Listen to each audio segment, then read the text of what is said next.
अगर आप भी लेना चाहते हैं देश दुनिया की तमाम जानकारी तो आज ही सब्सक्राइब करें हमारे चैनल को।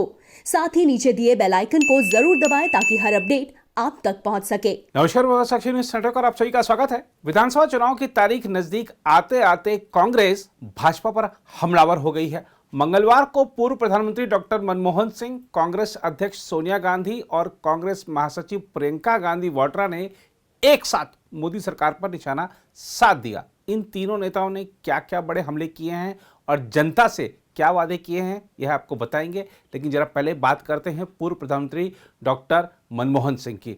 मनमोहन सिंह ने केंद्र सरकार पर करारा प्रहार करते हुए कहा है कि 2016 में भाजपा के नेतृत्व वाली सरकार द्वारा बगैर सोच विचार के लिए किए गए नोटबंदी के फैसले के चलते देश में बेरोजगारी चरम पर है और अनौपचारिक क्षेत्र खस्ता हाल है। उन्होंने राज्यों से नियमित रूप से परामर्श नहीं करने को लेकर भी केंद्र की नरेंद्र मोदी सरकार की आलोचना की।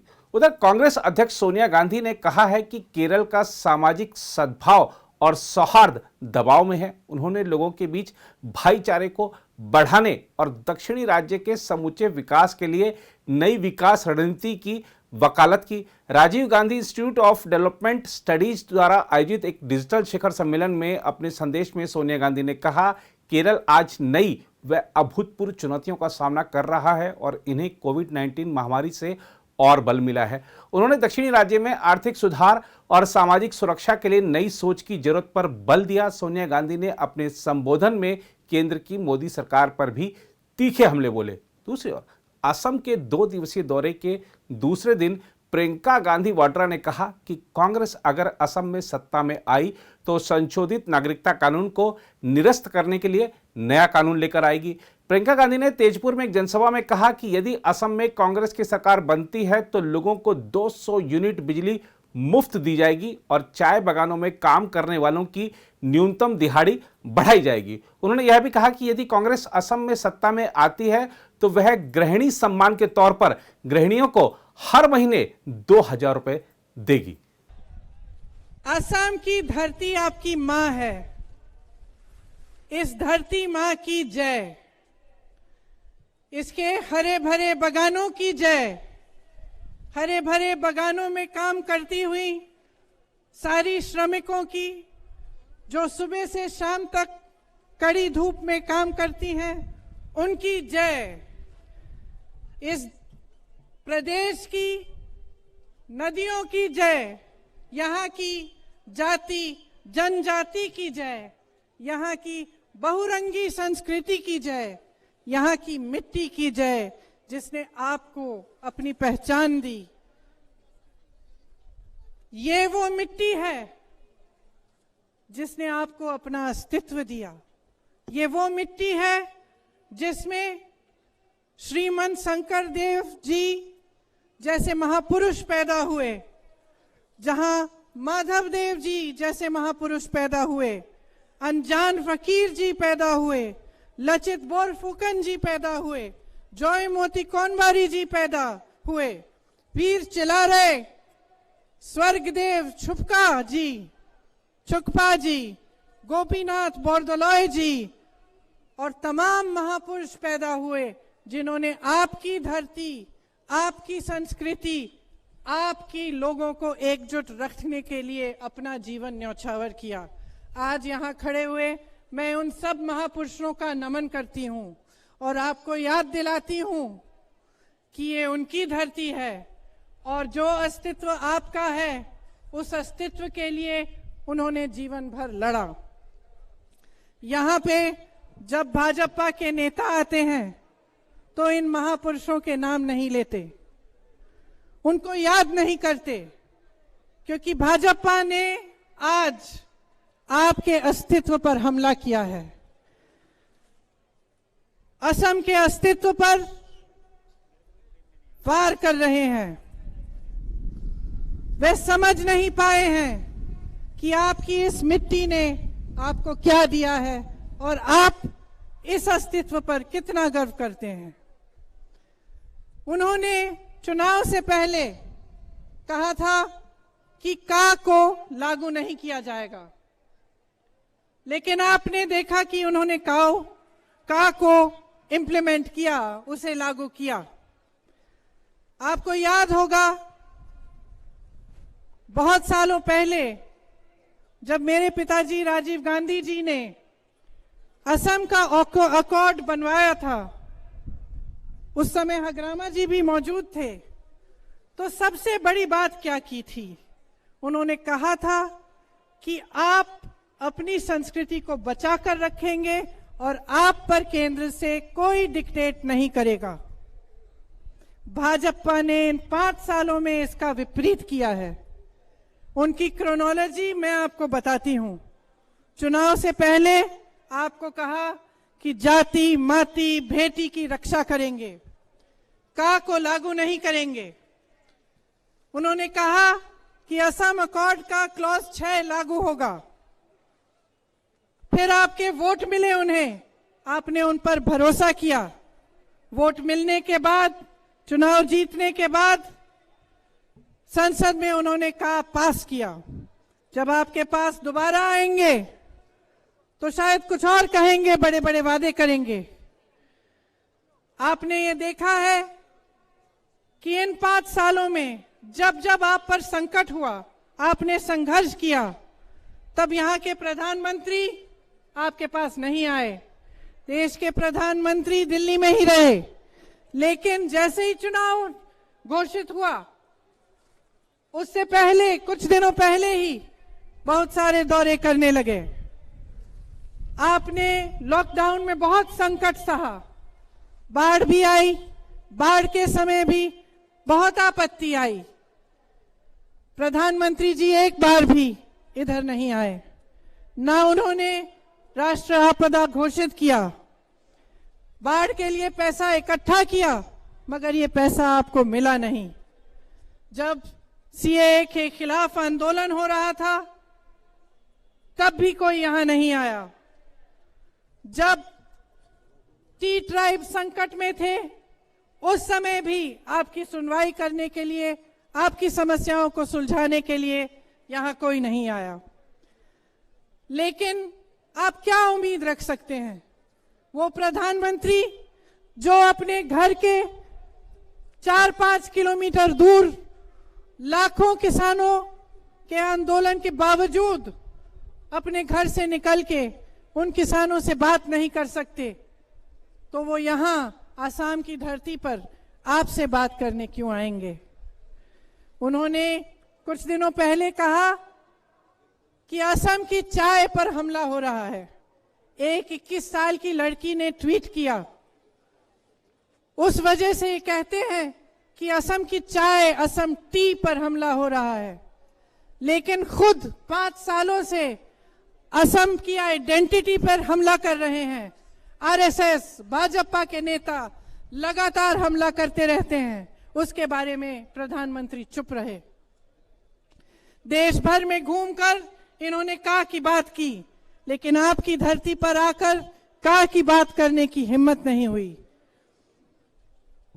जिस तरह से भारत सरकार और यहाँ की सरकार असम को देख रही है, जिस तरह से असम को आगे बढ़ा रही है, उससे न जाने असम का भविष्य क्या होगा। स्पेशल स्टेटस फंड बंद किया गया। मानिए कि भाजपा के लिए असम एक एटीएम मशीन की तरह है, जहां एनी टाइम मनी उनको मिल जाता है, लेकिन जनता के पास नहीं जाता। पेट्रोल डीजल पर 90 रुपए देते हैं असम के 70% टैक्स, लेकिन भारत सरकार की जेब में जाता है, आप तक ये पैसा नहीं पहुंचता। अगर आप इनकी इंडस्ट्रियल पॉलिसी देखें, इनके उद्योग देखें, तो वही हाल है। इन्होंने आपको 25 लाख रोजगार देने का वादा किया था, लेकिन 5 सालों में 80,000 रोजगार तक नहीं दिए। क्या किया? गुवाहाटी का हवाई अड्डा भी अपने दोस्तों को बेच डाला, ऑयल फील्ड्स बेच डाली। इनके हम दो हमारे दो का नारा है, और इस नारे में जोया या कौम का नारा डूब रहा है। जितने भी बड़े बड़े उद्योग हैं, ऑयल फील्ड्स हैं, सब इनके बड़े उद्योगपतियों के मित्रों को बेच डाल रहे हैं। आपके हथकरघा यहाँ बहुत सुंदर गमोसे बनाते थे, खुराई बनाते थे, आज वो भी बाहर से आसाम में आ रहे हैं। आज तो मछली भी आंध्र प्रदेश से यहाँ आ रही है। ये स्थिति है। आपके साथ पूरी तरह से धोखा किया गया है और मैं जानती हूं कि मंच पे खड़े हुए नेताओं पर आपका भरोसा बहुत ज्यादा नहीं है, क्योंकि बार बार चुनाव में आपके सामने अलग अलग पार्टियां आके बड़ी बड़ी घोषणाएं करती हैं। घोषणाएं करने के बाद, चुनाव होने के बाद चले जाते हैं और जो वादे किए थे उन्हें पूरा नहीं करते। इसीलिए आज आपके सामने खड़े हुए हम खोखले वादे करने नहीं आए हैं। आपने सुना होगा कि कुछ समय से कांग्रेस के सारे नेता असम भर में भ्रमण कर रहे हैं। वहां उन्होंने जो जो समस्याएं सुनी, उन समस्याओं के आधार पर और इस बात के आधार पर कि नेताओं और जनता के बीच भरोसा टूट रहा है, उन्होंने ये तय किया है कि आपको वादे नहीं लेकिन 5 गारंटी देंगे। वो 5 गारंटी क्या है? वो 5 गारंटी ये है कि सबसे पहले जब हमारी सरकार बनेगी तो ये कानून लागू होगा जिसके तहत यहां पे का लागू नहीं हो पाएगा। ये सबसे पहली है। दूसरा कि बिजली के 200 यूनिट आपको मुफ्त में मिलेंगे हर महीने। इसका मतलब है कि 1400 रुपए आपके बच जाएंगे बिजली के बिल से हर महीने। तीसरा गारंटी कि जो मेरी बहनें घर संभालती हैं, अपनी मेहनत से अपने पूरे परिवार की परवरिश करते हैं, बच्चों की परवरिश करते हैं और सबका देखभाल करती हैं, जिनको आज तक पूरी तरह से सम्मान नहीं मिला, उन बहनों को 2000 रुपए हर महीने गृहिणी सम्मान के तौर पर मिलेगा। चौथा गारंटी ये है कि देखने दीजिए कि चाय के बागान में गई थी मैं आज सुबह। चाय के बागान की महिलाओं से जब मैं मिली तो उन्होंने अपने हाथ दिखाए मुझे कि यहां से उनकी उंगलियां एकदम सख्त हो गई हैं। सुबह से शाम तक धूप में काम करती हैं, कोई सुविधा नहीं है और मात्र उनको 167 रुपए मिलते हैं। तो चौथी जो गारंटी है वो गारंटी खास उन महिलाओं के लिए है, उन श्रमिकों के लिए है जो चाय के बागान में काम करती हैं। और क्या गारंटी है ये? कि उनको 365 रुपए का वेतन मिलेगा। मुझे मालूम है कि आपको पहले भी इस तरह के वादे किए गए और मुझे मालूम है कि जिन्होंने कहा था कि 350 का वेतन मिलेगा, उन्होंने सिर्फ पिछले हफ्ते चुनाव से पहले 217 का वेतन आपको वादा किया है कि मिलेगा, लेकिन आज तक वो भी नहीं मिल रहा है। तो मैं जानती हूं कि आपकी उम्मीद कम है, लेकिन यहां खड़े हुए मैं कहना चाहती हूं कि जैसे ही हमारी सरकार आएगी, ये वादा नहीं आपको गारंटी होगा कि आपका वेतन 365 रुपए आपको हर रोज मिलेगा। पांचवा जो गारंटी है उसके तहत कांग्रेस पार्टी ये कह रही है कि जब हमारी सरकार बनेगी तो कम से कम 5 लाख सरकारी नौकरियां बनेंगी। अब ये गारंटी जो है सिर्फ ऐसे ही नहीं कहे हैं, एक पूरी टीम बैठी है, उन्होंने असम की अर्थव्यवस्था की हालत देखी है, ये सब आंकड़े पड़े हैं और एक पूरी योजना बनाई है जिसके तहत आप सबको ये गारंटी मिल रही है। तो जब हम कहते हैं कि चाय के बागान में आपको 365 का वेतन मिलेगा, इसका ये मतलब नहीं है कि जो चाय बागान चलाते हैं, जो कंपनियां हैं, उनका नुकसान होगा। इसका मतलब ये है कि जो कंपनियां देती हैं उसके अलावा सरकार आपको मदद करेगी ताकि आपके कुल मिलाकर 365 रुपए हो। तो आपने देखा है कि प्रदेश में क्या परिस्थितियां हैं। मैं दिल्ली से आई हूं, कल से घूम रही हूं और सबसे मिलकर, समस्याओं को सुनकर, यहाँ की बेहद बेरोजगारी को देखकर बहुत दुख होता है। यहाँ के बड़े बड़े नेता चार्टर प्लेन में घूमते हैं, आजकल चीनी और जापानी ग्रीन टी भी पीने लगे हैं।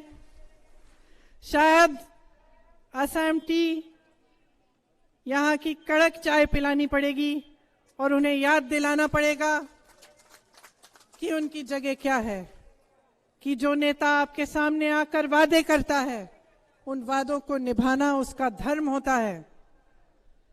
कोई भी नेता इस मंच पे ये खड़ा नहीं हो सकता अगर आपने नहीं खड़ा किया।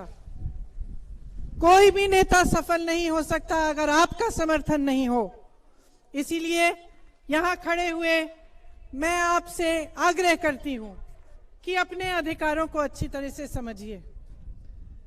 चुनाव आते हैं जाते हैं, लेकिन अपने अस्तित्व, अपने अधिकारों की लड़ाई हमेशा जारी होनी चाहिए। आपका जो सबसे बड़ा अधिकार है वो आपका वोट है, उसको भूलिए मत, सोच समझ के डालिए। आप इस चुनाव में असम के लिए लड़ रहे हैं, अपने भविष्य के लिए लड़ रहे हैं। किसी कांग्रेस पार्टी, भाजपा, कोई और पार्टी के लिए नहीं है ये चुनाव, ये असम के लिए चुनाव है। ये आपके बच्चों के भविष्य का चुनाव है। आप दिन रात मेहनत करते हैं, किस लिए? किस लिए मेहनत करते हैं? ताकि आपके बच्चों का भविष्य मजबूत बने, ताकि आप उनको बड़े होकर वो कुछ बने, उनको आप कुछ दे पाए। तो ये जो उम्मीदें रखते हैं आप सरकार से कि वो आपके लिए काम करे, कि वो बच्चों को रोजगार दिलवाए, शिक्षा दिलवाए, आपको चिकित्सा के लिए अस्पताल दिलवाए, आपको सही वेतन दिलवाए, ये आपके भविष्य की उम्मीदें हैं। इनको भूलिए मत। जिस दिन चुनाव होगा उस दिन भारी तादाद में महाजोट को जिताइए। आप देख रहे हैं कि पिछले दिनों में हगरामा जी जैसे नेता भी हमसे जुड़ गए हैं। ये इसलिए जुड़ रहे हैं कि सबको समझ में आ गया है कि ये असम के अस्तित्व का चुनाव है। आपको कोई रिमोट कंट्रोल का सीएम नहीं चाहिए। आपको ऐसी स्थिति नहीं चाहिए कि आपको पता नहीं कि एक सीएम है, दो सीएम है या अनेक सीएम है या फिर रिमोट कंट्रोल से चल रहे हैं। आपको ऐसी स्थिति नहीं चाहिए कि स्टेट गेस्ट हाउस में बैठे हुए आपके सीएम चुनाव का प्रचार करा रहे हैं। आपको एक सीएम चाहिए, एक मजबूत नेता, एक मजबूत पार्टी जो असम के अस्तित्व को मजबूत करे, जो असम के लिए निरंतर काम करे और आपके भविष्य के लिए दिन रात काम करे। इसीलिए ये कहते हुए मैं आप सबको धन्यवाद देती हूं। मैं जानती हूं आपने बहुत बहुत इंतजार किया, थक भी गए होंगे, घर लौटना भी है। तो आप सबको मैं फिर से धन्यवाद देती हूं और आपसे आग्रह करती हूं कि आने वाले चुनाव में बहुत सोच समझ के महाजोट गठबंधन को, कांग्रेस पार्टी को विजयी बनाइए। जय हिंद, जय असम, जय असम, जय असम। उधर उत्तर प्रदेश के मुख्यमंत्री योगी आदित्यनाथ ने बंगाल में मोर्चा संभाल लिया है। योगी आदित्यनाथ ने मालदा में एक रैली को संबोधित करते हुए कहा कि कभी देश का नेतृत्व करने वाला बंगाल अब अराजक स्थिति का सामना कर रहा है। उन्होंने कहा कि बंगाल में जय श्री राम का नारा लगाने की अनुमति नहीं है। योगी ने यह भी कहा है कि बंगाल में लव जिहाद की घटनाएं हो रही हैं, लेकिन तृणमूल सरकार लव जिहाद और गो तस्करी रोकने में नाकाम रही है। योगी ने अपने संबोधन में यह भी कहा कि 2 मई के बाद तृणमूल कांग्रेस के गुंडे जीवन की भीख मांगेंगे। भारत की जनता राम के बगैर कोई काम नहीं करती है। जब आपस में मिलती है तो राम राम कहती है। घर में कोई काम होता है तो राम नाम का जप करती है, और जब किसी परिजन की अंतिम यात्रा भी निकालती है तो फिर राम नाम सत्य है के साथ ही उस यात्रा को भी आगे बढ़ाने का कार्य करती है। राम के बगैर भारत का कोई काम ही नहीं, और जो रामद्रोही हैं उनके अभी भारत में कोई काम नहीं, बंगाल में कोई काम नहीं। ये संकल्प हम सबको लेकर के चलना है। मित्रों, जब देश के यशस्वी प्रधानमंत्री मोदी जी पाकिस्तान, बांग्लादेश और अफगानिस्तान के पीड़ित और प्रताड़ित हिंदुओं, सिखों, बौद्धों, जैनियों, ईसाइयों, इन सबके संरक्षण, इनको सुरक्षित ठिकाना देने के लिए एक कानून बनाते हैं और उस कानून को भारत के अंदर लागू करते हैं, तो बंगाल में हिंसा क्यों होती है? ये हिंसा सत्ता प्रायोजित हिंसा क्यों? यहां पर एक तरफ पीड़ित और प्रताड़ित मानवता को शरण देने की जब बात की जाती है तो यहां की सरकार विरोध करती है, लेकिन जब घुसपैठियों को बाहर करने की बात होती है यहां की सरकार तिलमिला जाती है। यहां की सरकार घुसपैठियों, अवैध घुसपैठियों के साथ में है, उसको यहां की जनता के साथ कोई लेना देना नहीं। उत्तर प्रदेश के अंदर 6 करोड़ गरीबों को आयुष्मान भारत में 5 लाख रुपए की स्वास्थ्य बीमा का कवर है। वह कहीं भी किसी भी हॉस्पिटल में उत्तर प्रदेश के अंदर या देश के अंदर जाएगा, उसे 5 लाख रुपए की स्वास्थ्य बीमा का लाभ हर वर्ष प्राप्त हो रहा है। केंद्र और राज्य सरकार मिलकर के इस कार्यक्रम को आगे बढ़ा रहे हैं। आखिर प्रधानमंत्री आयुष्मान भारत का लाभ बंगाल के गरीबों को, बंगाल के नागरिकों को टीएमसी की सरकार क्यों नहीं देने जा रही है? क्योंकि उसे मालूम है अगर वह इन गरीबों को इसका लाभ दे देगी तो फिर वह वोट बैंक नहीं बना पाएगी।